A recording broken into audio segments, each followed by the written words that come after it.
कुछ दिन पहले पार्लियामेंट का स्पेशल सेशन अनाउंस हुआ और काफ़ी फैनफेयर से पुरानी पार्लियामेंट बिल्डिंग से नई पार्लियामेंट बिल्डिंग में ट्रांजिशन हुआ। वो अच्छी बात है और मेन फोकस स्पेशल सेशन का, पहले तो मालूम नहीं था ये स्पेशल सेशन क्यों हो रहा है,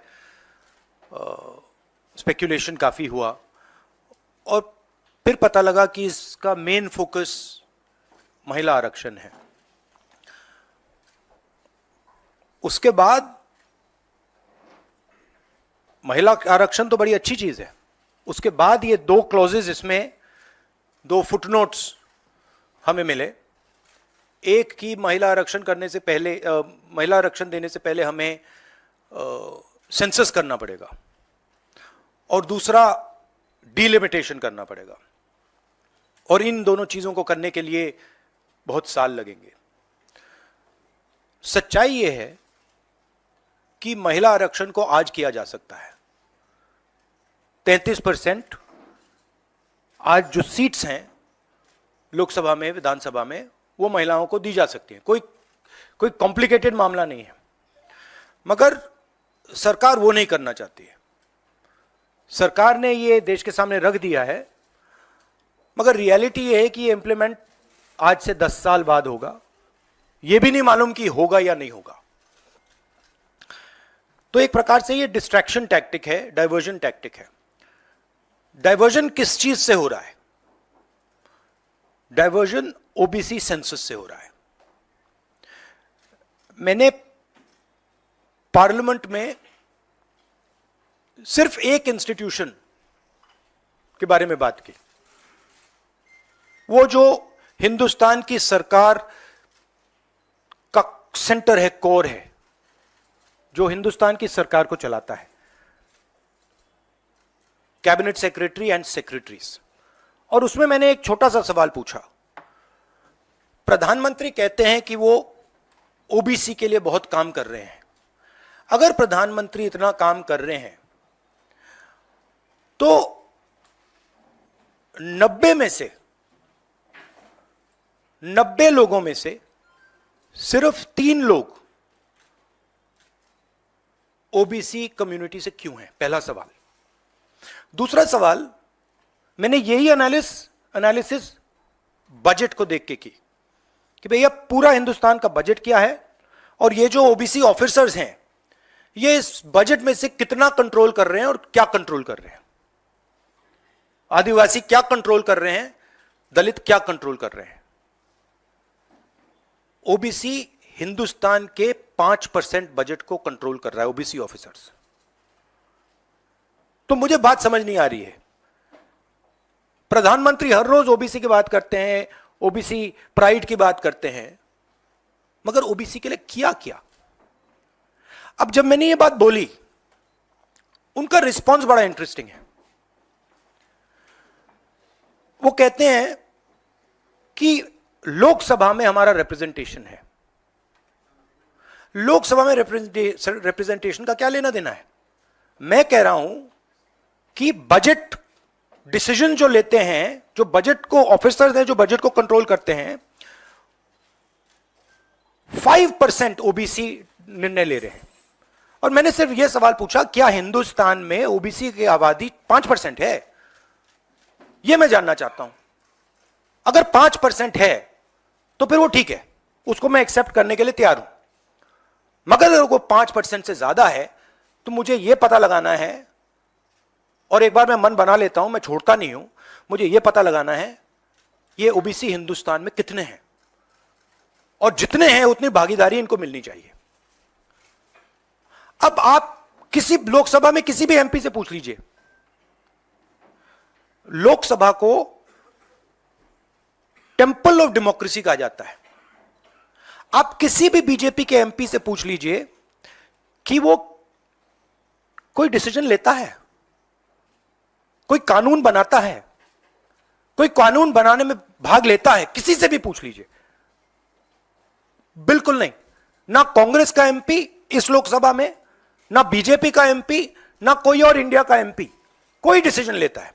मतलब एमपीज को जैसे मंदिर में मूर्ति होती है वैसे मूर्तियां बना रखी हैं और ओबीसी की वहां पे मूर्तियां भर रखी हैं, मगर पावर बिल्कुल नहीं है, देश को चलाने में कोई भागीदारी नहीं है।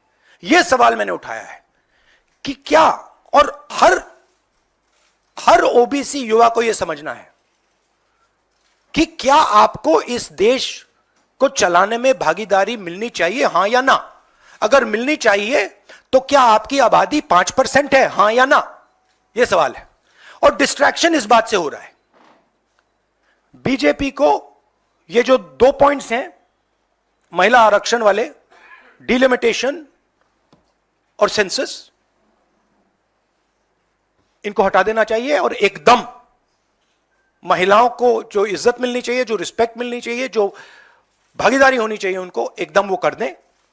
और कास्ट सेंसस का जो हमने डेटा निकाला था उसको पब्लिक कर दें, तो सारे हिंदुस्तान के ओबीसी युवाओं को पता लग जाए वो हैं कितने, और नया सेंसस कास्ट बेसिस पे करें।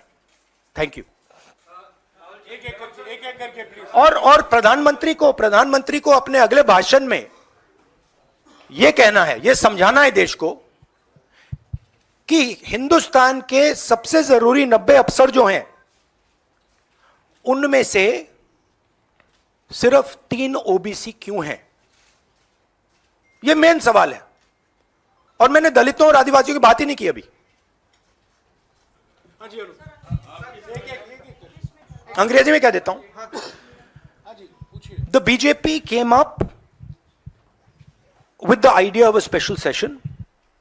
We appreciated that idea. With a lot of fanfare and pomp, we moved from the old building to the new building. The Prime Minister, in a very dramatic gesture, carried the Constitution of India from the old building to the new building.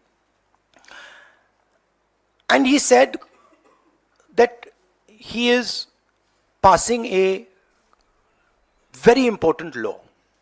And we agree with him. Women's reservation is a central step in the empowerment of the women of India, and it is a critical step. But when we read the fine print, we found something very interesting. 2 little subtexts were there. Number 1, this will be done after delimitation. Number 2, this will be done after census. What it means is this bill will be implemented a decade from now. It is not going to be implemented today, and every woman in India should understand this. It is not going to be implemented today, it's going to be implemented, if it is implemented, 10 years from now. So this is a diversionary tactic. It's a way of making everyone's attention move away. The question is, what are they moving away from? And the answer is the caste census.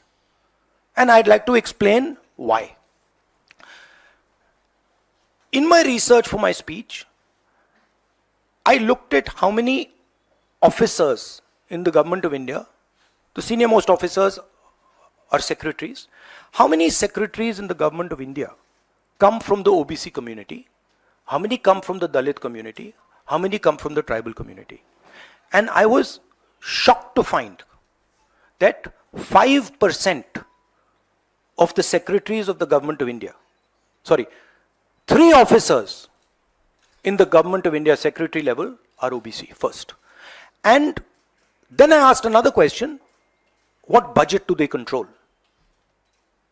And they control 5% of the budget. OBCs, Dalits, tribals, all put together control 6% of the budget. Tribals control 0.1 something of the budget. So this is a shocking finding. And I said this in Parliament.